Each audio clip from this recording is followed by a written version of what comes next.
आज है 23 अगस्त 2024 दिन शुक्रवार।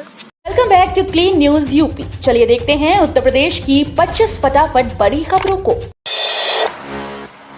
यूपी पुलिस सिपाही भर्ती का आज पहले दिन 9 लाख से ज्यादा अभ्यर्थी देंगे परीक्षा।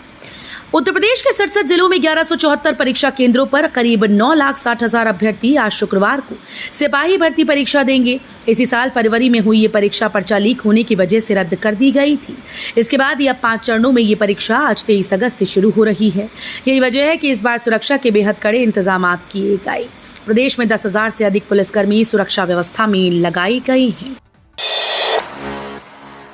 मैनपुरी में 15 बसेस की गई रिजर्व, अभ्यर्थियों की संख्या के हिसाब से होगा संचालन। मैनपुरी में पुलिस भर्ती परीक्षा में अभ्यर्थियों की सुविधा के लिए रोडवेज ने 15 बसेस रिजर्व की। ये बस सुबह 4 बजे बस स्टैंड पर मौजूद रहेंगी।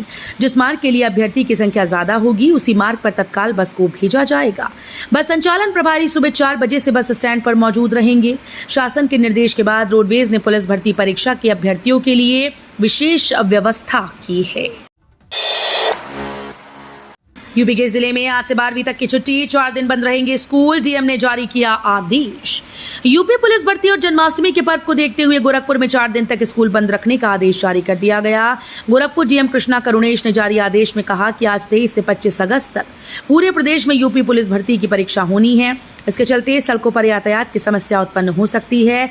ऐसे में स्कूल जाने वाले छात्र छात्राओं को परेशानी उठानी पड़ सकती है। इसको देखते हुए 12वीं तक के सभी बोर्ड के स्कूल 26 अगस्त तक बंद रहेंगे। बता दें कि 23-24 को पुलिस भर्ती, 25 को रविवार और 26 अगस्त को जन्माष्टमी का पर्व होने के चलते 12वीं तक के स्कूल्स को बंद रखने का आदेश जारी किया गया। ऑफिस में महिलाओं की सुरक्षा पर योगी सरकार सख्त, डीएम एसपी को लंबा आदेश, घर पर भी छोड़ेगी पुलिस। कोलकाता रेपकांड के बाद महिलाओं की सुरक्षा को लेकर यूपी सरकार सख्ते में आ गई। इसको लेकर सरकार ने सख्त कदम उठाए। यूपी सरकार ने सरकारी और गैर सरकारी संस्थानों में काम करने वाली महिला कर्मचारियों से संस्थान में तय समय से ज्यादा काम न लिए जाने के आदेश जारी किए। साथ ही उनकी सुरक्षा के दफ्तरों में पुख्ता इंतजाम करने की गाइडलाइन भी जारी की। 69,000 शिक्षक भर्ती मामले में आमने सामने आए आरक्षित अनारक्षित वर्ग के अभ्यर्थी, टकराव की आशंका से गेट बंद। 69,000 शिक्षक भर्ती मामले में अब एक नया मोड़ आ गया है। हाईकोर्ट के फैसले के बाद जहां एक तरफ आरक्षित वर्ग के अभ्यर्थी नई सूची जारी करने की मांग को लेकर बेसिक शिक्षा निदेशालय में बैठ गए, वहीं दूसरी तरफ अनारक्षित वर्ग के अभ्यर्थियों ने धरना देना शुरू कर दिया। उनका कहना है कि उनको योग्यता पर नौकरी मिली है, किसी की खैरात पर नहीं। बेसिक शिक्षा निदेशालय में ये दोनों गुट धरना दे रहे हैं। अगले हफ्ते जारी होगा सीजीएल का प्रवेश पत्र। 9 से 26 सितंबर पर होनी है परीक्षा।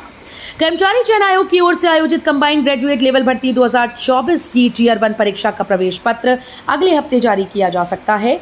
इसकी परीक्षा 9 से 26 सितंबर तक कराई जाएगी। सीजीएल परीक्षा के जरिए केंद्र सरकार के विभागों में ग्रुप बी और सी के पदों पर भर्ती होगी।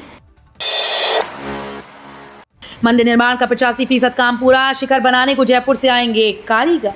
राम मंदिर निर्माण का 85% काम पूर्ण हो चुका है। राम मंदिर निर्माण के दूसरे चरण में द्वितीय तल का निर्माण किया जा रहा है।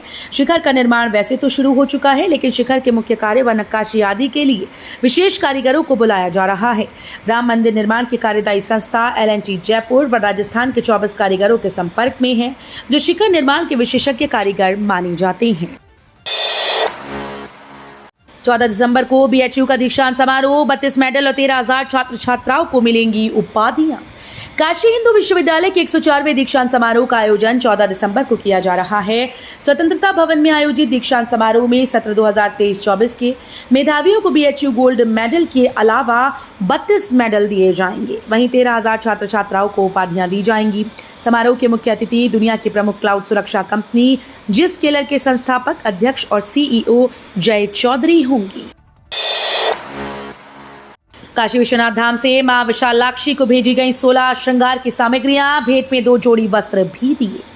काशी में शक्तिपीठ माता विशालाक्षी के प्राकट्य दिवस पर गुरुवार को श्री काशी विश्वनाथ मंदिर से माता के श्रृंगार हेतु 16 श्रृंगार की सामग्री भेजी गई। बाबा विश्वनाथ मंदिर की ओर से माता विशालाक्षी के मंदिर 2 जोड़ी वस्त्र भी भेंट स्वरूप दिए गए। श्री काशी विश्वनाथ न्यास की ओर से देवी के समस्त 16 श्रृंगार व पर्व वस्त्र का समर्पण ज्योतिर्लिंग पीठ से काशी पुराधिपति श्री विश्वनाथ महादेव के द्वारा किया गया। अब रिसर्च साइंस नहीं, प्रोफेशनल साइंस की तरफ जा रहे स्टूडेंट्स, प्रोफेसर HC वर्मा से खास बातचीत। भौतिक विज्ञान के जटिल से जटिल सिद्धांतों को अपने इर्द गिर्द घटने वाली रोजमर्रा की घटनाओं से जोड़कर बेहद सरल तरीके से विद्यार्थियों के जहन में बैठा देने में वो माहिर हैं। वो छात्र छात्राओं के अंदर अपने आसपास के वातावरण में विज्ञान के प्रयोग ढूंढने का कौशल विकसित करने के लिए भी जाने जाते हैं। विज्ञान को जीवन से जोड़कर पढ़ने पढ़ाने की हिमायती पद्मश्री से सम्मानित भौतिक विज्ञानी प्रोफेसर HC वर्मा। पुलिस भर्ती परीक्षा में अभ्यर्थियों के लिए 5 दिन चलेगी परीक्षा स्पेशल ट्रेन, ये होगी टाइम। पुलिस भर्ती परीक्षा को लेकर रेलवे की ओर से परीक्षा स्पेशल ट्रेन चलाने का निर्णय लिया गया है। एक पैसेंजर ट्रेन को रीशेड्यूल किया गया। उत्तर मध्य रेलवे के जनसंपर्क अधिकारी अमित सिंह ने बताया कि आज 23 से 31 अगस्त तक पुलिस भर्ती परीक्षा होगी। इसके चलते अलीगढ़ से कानपुर को जाने वाली 04190 मेमू सुपरफास्ट ट्रेन को परीक्षा स्पेशल ट्रेन के तौर पर संचालित किया जाएगा। ये ट्रेन अलीगढ़ से दोपहर 1:40 पर शाम 7:45 पर कानपुर पहुंचेगी। नोएडा जेल से हटाएगा गैंगस्टर रवि काना और अनिल भाटी। यूपी के 11 माफियाओं पर गिरी डीजी के आदेश की गाज। उत्तर प्रदेश शासन ने राज्य के विभिन्न जेलों में बंद 11 कुख्यात अपराधियों के जेल बदलने का निर्णय लिया। जेल विभाग ने यह फैसला प्रशासनिक आधार पर लिया।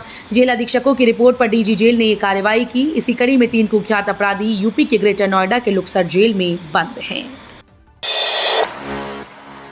गंगा को निर्मल बनाने के लिए आगे आया डेनमार्क। वाराणसी में स्थापित हुई स्मार्ट प्रयोगशाला। गंगा और अन्य नदियों को स्वच्छ और निर्मल बनाने की दिशा में किए जा रहे प्रयासों की कड़ी में भारत और डेनमार्क के बीच हरित रणनीतिक साझेदारी हुई। इसके तहत वाराणसी में स्वच्छ नदियों पर स्मार्ट प्रयोगशाला की स्थापना की गई, जिसका मुख्य उद्देश्य वरुणा नदी का संरक्षण करना है। ये साझेदारी भारत सरकार के जल संसाधन, नदी विकास और गंगा संरक्षण विभाग, भारतीय प्रौद्योगिकी संस्थान, बनारस हिंदू विश्वविद्यालय और डेनमार्क सरकार के बीच एक अनूठी त्रिपक्षीय पहल है। 17 PPS अधिकारियों का हुआ तबादला। नोएडा, लखनऊ और प्रयागराज में हुए अहम बदलाव। डीजीपी मुख्यालय ने बृहस्पतिवार को 17 PPS अधिकारियों का तबादला कर दिया है। हाल ही में CO से एडिशनल SP के पद पर प्रोन्नत हुए कुछ अधिकारी भी इसमें शामिल हैं, जिन्हें उनकी वर्तमान तैनाती के स्थान पर ही प्रोन्नति प्रदान की गई। प्रोन्नत हुए PPS अधिकारियों में लखनऊ कमिश्नरेट में तैनात सहायक पुलिस आयुक्त पंकज कुमार सिंह को अपर पुलिस आयुक्त बनाया गया है। मंकी पॉक्स को लेकर अस्पतालों में अलर्ट। केंद्र से स्वास्थ्य विभाग के पास आई गाइडलाइन। मंकी पॉक्स को लेकर अस्पतालों में अलर्ट जारी कर दिया गया है। हालांकि अभी देश में मंकी पॉक्स की किसी रोगी की पुष्टि नहीं हुई, लेकिन पड़ोसी मुल्क में रोगी मिलने के बाद केंद्र ने गाइडलाइन जारी कर दी। CMO डॉक्टर आलोक रंजन ने बताया कि केंद्र की गाइडलाइन आ गई है, उसी के लिहाज से दिशा निर्देश जारी कर दिए गए। पुरातत्व विभाग के प्रथम महानिदेशक ने अटाला मस्जिद को बताया था देवी मंदिर। 2 सितंबर को आएगा आदेश। अटाला माता मंदिर केस की सुनवाई सिविल न्यायालय सीनियर डिवीजन कोर्ट में हुई। इस दौरान अटाला मंदिर केस में पोषणीयता व क्षेत्राधिकार पर 2 सितंबर को आदेश आएगा। वादी अधिवक्ता ने बहस में कहा कि भारतीय पुरातत्व सर्वेक्षण विभाग के प्रथम महानिदेशक एलेक्जेंडर कनिंघम ने अपनी रिपोर्ट में अटाला मस्जिद को अटाला देवी मंदिर बताया है, जिसका निर्माण कन्नौज के राजा जयचंद राठौर ने करवाया था। मैनपुरी के गिरोर में सरकारी विद्यालय बना तालाब, परचून की दुकान बनाई पाठशाला। मैनपुरी के गिरोर में प्राथमिक विद्यालय झकरई में पानी भरा है। यहाँ स्थिति तालाब जैसी है। ऐसे में शिक्षक पास ही परचून की दुकान के बाहर पाठशाला लगा रहे हैं। विकासखंड गिरोर के प्राथमिक विद्यालय झकरई का पूरा परिसर बारिश के पानी से लबालब भरा हुआ है। परिसर में कहीं 1 फीट तो कहीं 1.5 फीट तक पानी भरा है। 1 माह से भी अधिक समय से पानी भरा होने से पूरे परिसर में झाड़ियां उग गई हैं। सनातन हिंदू संस्कृति सम्मेलन में बोले देवकीनंदन ठाकुर, वक्फ बोर्ड नहीं हिंदू बोर्ड बनना चाहिए। वृंदावन के ललिता आश्रम में बृहस्पतिवार को सनातन हिंदू संस्कृति सम्मेलन आयोजित हुआ। इसमें संतों, महंतों व हिंदूवादी संगठनों के लोगों ने एक मत से हिंदुओं पर हो रहे अत्याचारों पर रोष जताया। इस संबंध में सरकार से हस्तक्षेप करने की मांग की गई। वक्फ बोर्ड को समाप्त कर देश में सनातन बोर्ड के गठन और जनसंख्या नियंत्रण कानून लागू करने की मांग की गई। श्री कृष्ण जन्मभूमि संघर्ष न्यास के राष्ट्रीय अध्यक्ष दिनेश शर्मा ने कहा कि हिंदू एकजुट हैं, लेकिन बड़े मठाधीश अपनी सुविधा अनुसार व्याख्यान करने में लगे हैं। भागवत आचार्य देवकीनंदन ठाकुर ने कहा कि हमें हिंदू हृदय सम्राट नहीं, सर्वप्रथम सनातनी हिंदू बनना है। हिंदुस्तान में वक्फ बोर्ड नहीं हिंदू बोर्ड बनना चाहिए।